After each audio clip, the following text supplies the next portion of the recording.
Hey guys, what's going on? Banana156 here with another video. Um, yeah, remember to subscribe, like, dislike, comment, do all that stuff. I do read all comments, so make sure to leave a comment. And yeah, in this video, we're going to be talking about uh, two countries that will fall in the coming years, or at least I believe by at least like 2050, I think. First of all, I want to, and this is going to be a two-part video. I'm going to do three more countries that will fall another time, or next week. But first of all, I could like make this list much longer, but I'm not going to focus on countries that are like third world countries that mean nothing in the global sphere, like I don't know, like the Central African Republic. Like, I'm not going to focus on meaningless third world nations. Or they're not meaningless, but it won't mean much if they fall. And next, I'm not going to focus on like countries like Canada who could reasonably split up, but that's not going to be a collapse. That's going to be a peaceful split up.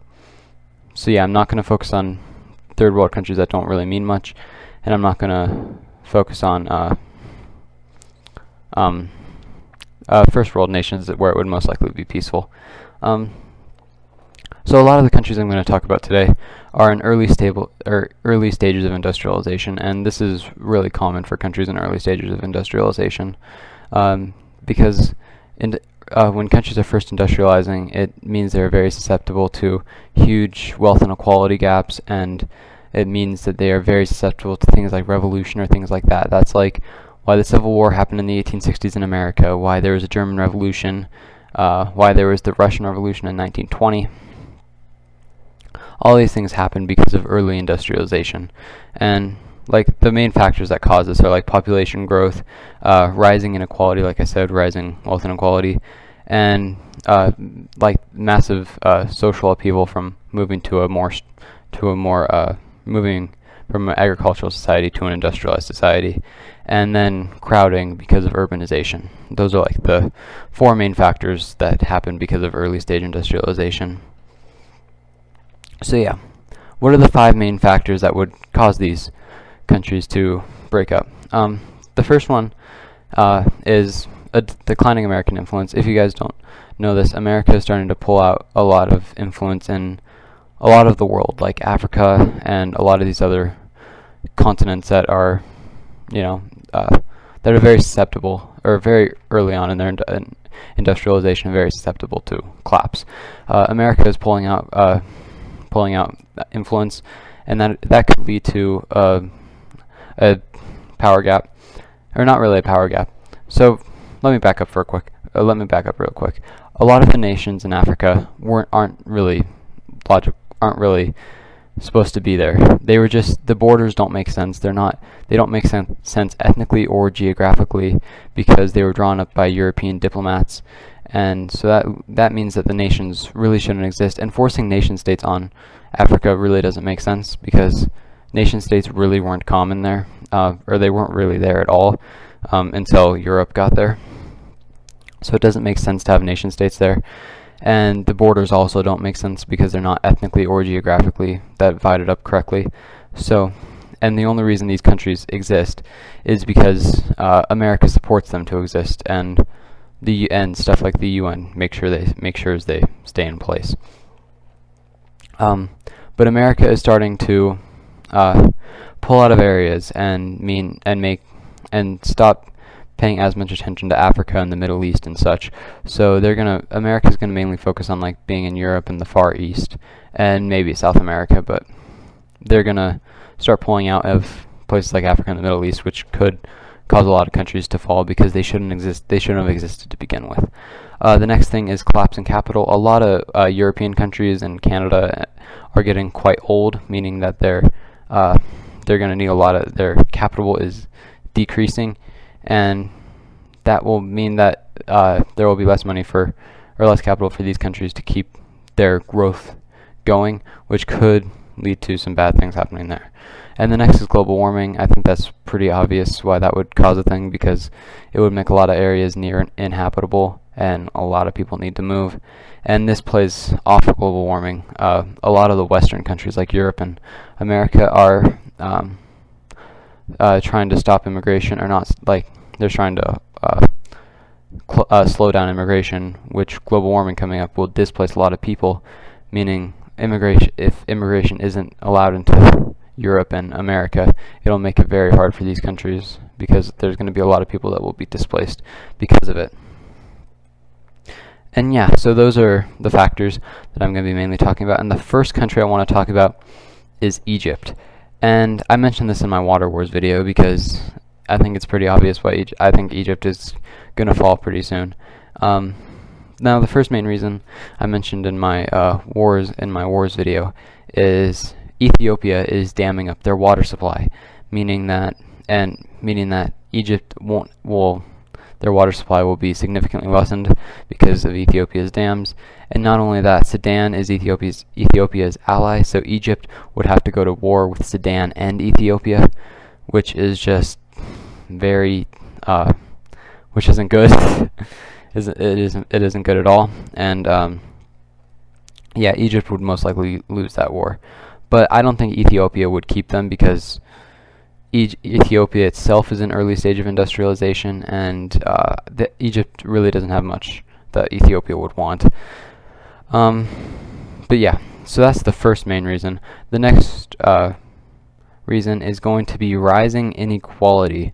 So in 2018, 32.5% of Egypt's population was living on $1 a day, and Cairo has become grossly overpopulated, and their population keeps going up, but there is not enough economic growth to account for it.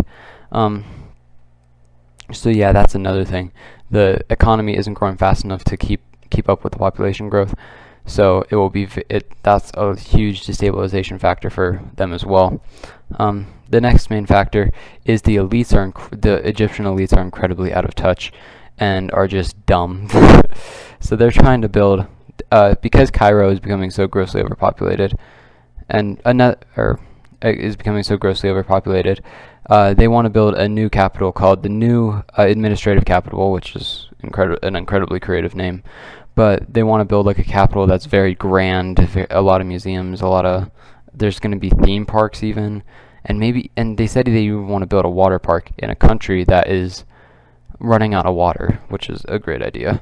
But yeah, and also the Egyptian elites are also trying to interfere with Libya and do all these other things that don't pertain to Egypt and the problems that they have, which supports the claim that they're out of touch and don't really realize what's going on with their own country, which means they can't fix the problem if they don't know it's there. So that's a huge other factor to Egypt collapsing in the next couple decades. And the next factor is, I mentioned earlier that Cairo is becoming grossly overpopulated and the unemployment rate is rising significantly.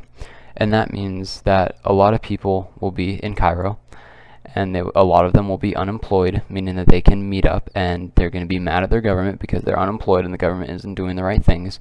And that leads to revolutions happening, which, is a huge driving factor to why I think Egypt will collapse as well, because a disgruntled population, huge inequality, out of touch elites. It's just like, and another country stealing their water. It's just the perfect storm for a collapse to happen, and it's just bound to happen. And it's not even uncommon either, because if you look at Egypt's history since 521 BC to 1950 AD, there hasn't been a native dynasty that ruled Egypt. They've all been like Persian, Greek, Turkish, French, or British. There's never been, or I guess Albanians there too, but there's never been a native dynasty since 521 BC. So it would make sense why it would fall, just historically as well. But yeah, that's Egypt. So the next country I want to talk about is South Africa. Now, South Africa had huge amounts of promise a few decades ago. It was like a hugely diverse country that had a lot of potential to grow and become a great country in Africa. But that's not the case. That's not the case at all. First, let's talk about climate change and global warming. Global warming will cause a large portion of the west part of South Africa to become incredibly dry, but the east part, the more populated part, will become considerably wetter. So it's not great, but it's still, you know, climate change is affecting them just like everyone else. And now the main thing that I want to talk about is how South Africa is controlled. So the government is mainly black people, and the main businesses that are there are a small group of white elites, and this is a common theme. You can see that the white people in South Africa have huge amounts of money, and they have great education. They have really nice houses. It's just they have a lot of money and a lot of stuff. And then the black people are barely literate, are some of the poorest, are very poor. They have all the disadvantages, and then they see their white counterparts living, having extreme amounts of money, having great education, seeing all this, and they're like, why can't we have that? And they have a growing unemployment rate as well. Their population is growing, and their economy isn't growing fast enough as well. And it's a lot, and the borders really don't make sense either. This is another thing that I was talking about earlier, how a lot of the borders in Africa were made by European diplomats and didn't really make sense, because like the borders don't make sense unless you're looking at it from colonizing from Europe, because like a lot of these ethnic groups like Zulu and like others should be their own fully fledged countries by themselves, and other places like the Cape area should be another fully fledged country, and it really doesn't make sense for it to exist. And just the massive social tension and the rising of nationalism there, and the massive inequality, and one ethnic group being significantly poorer than the other, leading to incredible social tensions, I think means South Africa will fail considerably quickly. And I feel like, I just think that's what's going to happen. And those are two countries that I think will fall by, I'm not going to say a date, but in the next couple decades, or at least this century. But hope you guys enjoyed this video. Thank you all for watching, and remember to subscribe, like, comment, subscribe, do all that stuff, and make sure to leave a comment. I do read all comments. But thanks for all the recent support on the videos, and I will see you guys